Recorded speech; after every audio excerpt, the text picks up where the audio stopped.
Hey, Kevin. Uh, you've never met me, but you seem to think you know me, which I think is bizarre. My friend Mark, who you know, kind of thinks that you're a little bit out to lunch in a lot of your assessment and of both the political situation in Canada in general and also in myself. It's a little bit strange, that you would say you suspect that I would shoot up a mosque when I read from a Quran. You know, I think it's a little bit strange that you would accuse me of being a white nationalist when I have a mixed race family. Um, I think it's a little bit strange that you would say that I'm anti LGBTQ plus whatever when I'm a B. You know, I think it's a little bit strange how hateful you are for someone that claims to be from an organization that is against hate. Now, personally, the book that I subscribe to is the Bible, but just because I believe in the Bible doesn't mean that I can't have respect for the Quran and the people that practice that faith.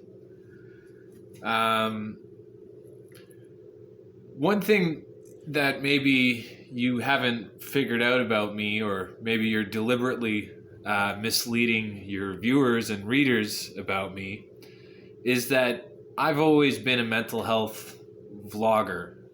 This YouTube channel has always been about dealing with mental health issues and about kind of the persecution that people that are labeled as having mental illnesses experience in our society.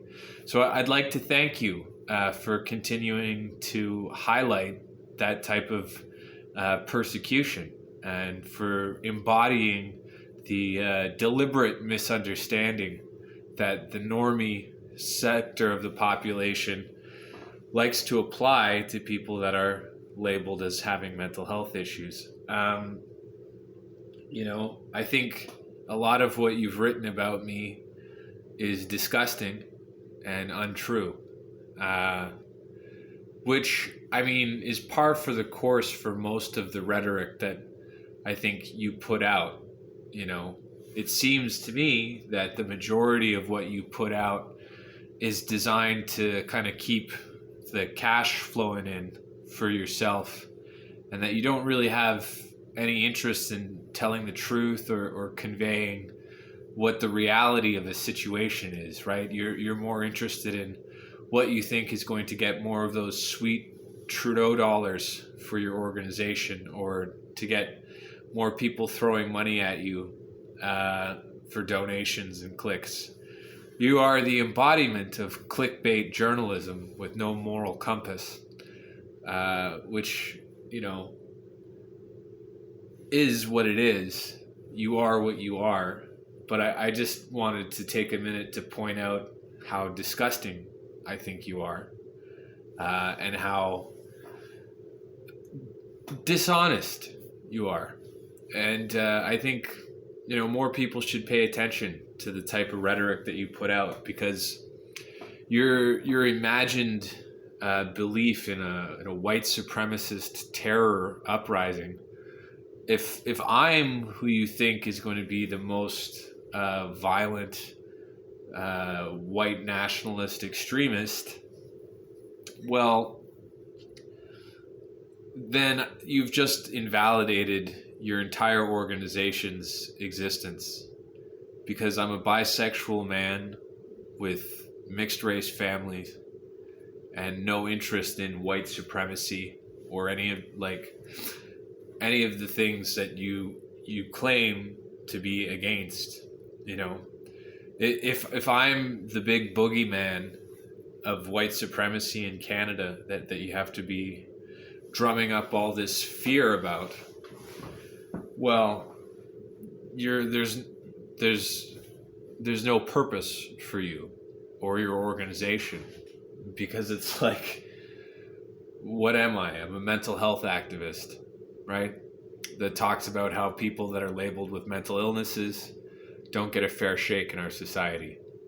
So maybe what you should do before you decide to write another hit piece about someone is maybe use the tools, of the social media thing here to try and engage with people as individuals. Maybe, remembering that we're all human beings and we're all kind of entitled to a modicum of dignity and respect. Now you'll notice, I've given you all of that in this little 5-minute video here. And I don't think you'll even, I don't think that you would ever consider opening the door to having an honest conversation with someone that you've engaged in this type of negative rhetoric about. And it's pretty clear that that's what you're interested in doing, engaging in negative rhetoric to get more clickbaits and, try and get more dollars. But I don't think you actually care about hatred in Canada, because if you did care about hatred in Canada, you would take a look in the mirror and stop spreading so much of it yourself. So I hope you're getting your head out of your ass, but I doubt it. Ciao.